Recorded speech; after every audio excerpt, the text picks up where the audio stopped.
Olá, shalom, caros amigos, tudo bem com vocês? Estamos aqui, nesse momento, para falar mais uma vez do Guia Benhur Brasil. Meu nome é Cláudio César dos Santos, sou emissário do Movimento Benhur Brasil, aqui na cidade de Nova Friburgo, região serrana do Rio de Janeiro. Com muito prazer que estou aqui falando com vocês. Vocês sabem que eu sou apoiado pela supervisão do Rav Yaakov Jeriskalit e também do Morel Tono Massa Braga. Vamos falar aqui hoje da página 39 do volume 1 do Guia Benhur.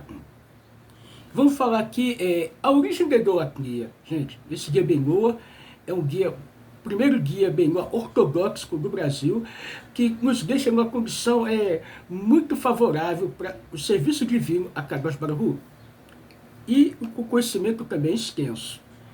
A origem da idolatria. A idolatria é algo com uma origem bem antiga. Maimônides relata que o neto de Adão, o primeiro homem, que se chamava Enosh, Enos, né, na tradução, levantou os olhos para os céus e percebeu que os astros exerciam influência sobre a agricultura, sobre as marés, outros fenômenos terrenos. Percebeu que no inverno certas frutas cresciam e no verão outras.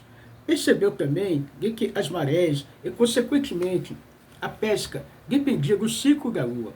A percepção de Enosh não estava errada, afinal, a Torá apenas fala sobre a influência dos astros na terra e como cereais adoçados pelo calor do sol e com os frutos adoçados pela influência da lua. Porém, o erro de Enosh foi concluir que esses astros foram criados por Deus com o intuito de ajudar Deus a coordenar as atividades terrestres, ou, em outras palavras, imaginou que Deus criou uma terra com infinitos seres e, para administrar, criou assessores, os delegou poderes para abençoar ou amaldiçoar. A verdade absoluta é de que esses astros são nada mais do que canais criados por Deus para que a energia e bênção divina cheguem à terra. Não possui livre-arbítrio para beneficiar ou prejudicar algo ou alguém. Na linguagem da Kabbalah e a Sidut, eles são chamados, comparados a um machado na mão de um lenhador.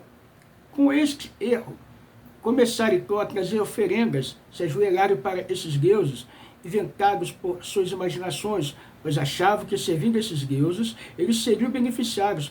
Posteriormente, esses deuses tomaram formas de escapas.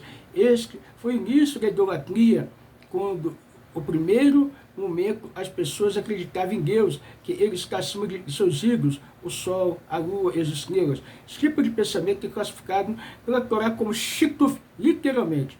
Associação é considerado um tipo de idolatria. O shituf consiste em colocar algo como intermediário entre nós e Deus. Então nós estamos vendo, gente, como começou a condição da humanidade, sempre colocar alguém como intermediário, alguém como que tivesse entre nós e Deus, porque o ser humano sempre achou que Deus está muito, muito longe, né? E nós estamos distante dele e precisamos de alguém que seja um advogado, né? Um intercessor, um divisor de águas, né?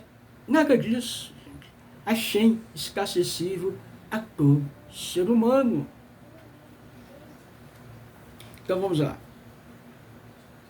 Posteriormente, as pessoas foram mais longe e começaram a atribuir uma pluralidade ao Deus único, considerando a existência de outras entidades que seriam primárias como Deus único, e até mesmo esquecendo Deus como Criador de tudo e atribuindo um aspecto divino aos outros seres ou escapas. O segundo tipo de raciocínio é classificado como idolatria completa.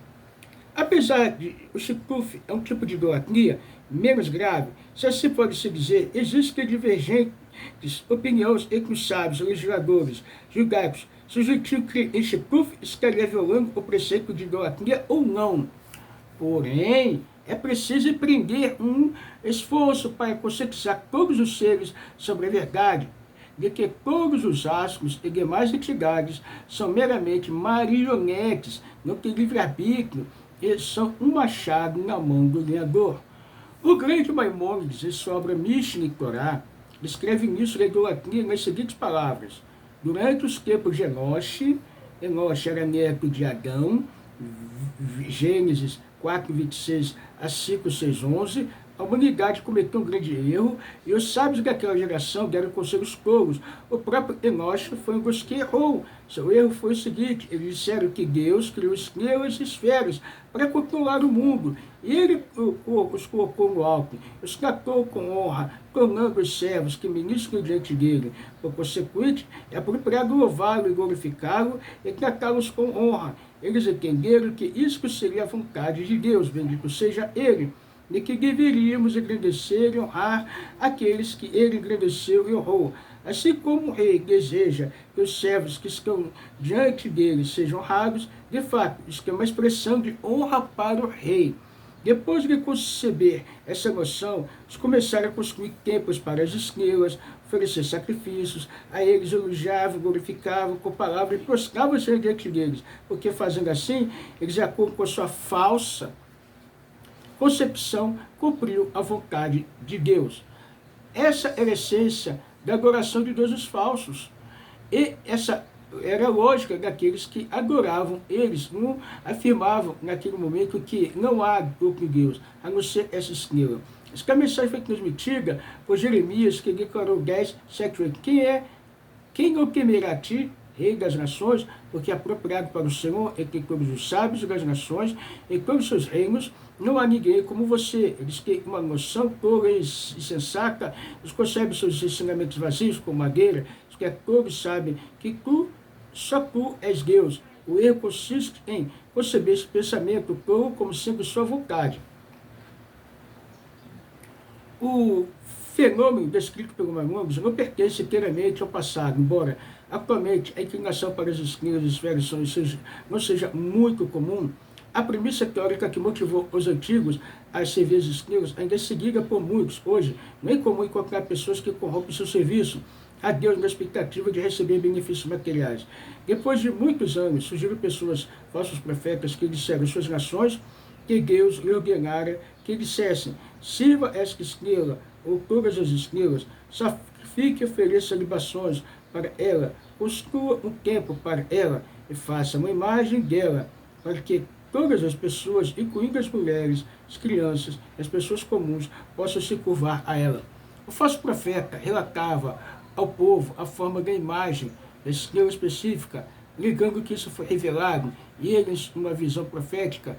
Dessa maneira, as pessoas começaram a fazer imagem nos templos, debaixo das árvores, no topo das montanhas e colinas. As pessoas se reuniam e se curvavam diante delas. Os falsos profetas diziam: essa imagem é a fonte para suas bênçãos, ou caso não sirva para suas aflições, é apropriado servi-lo e temê-lo.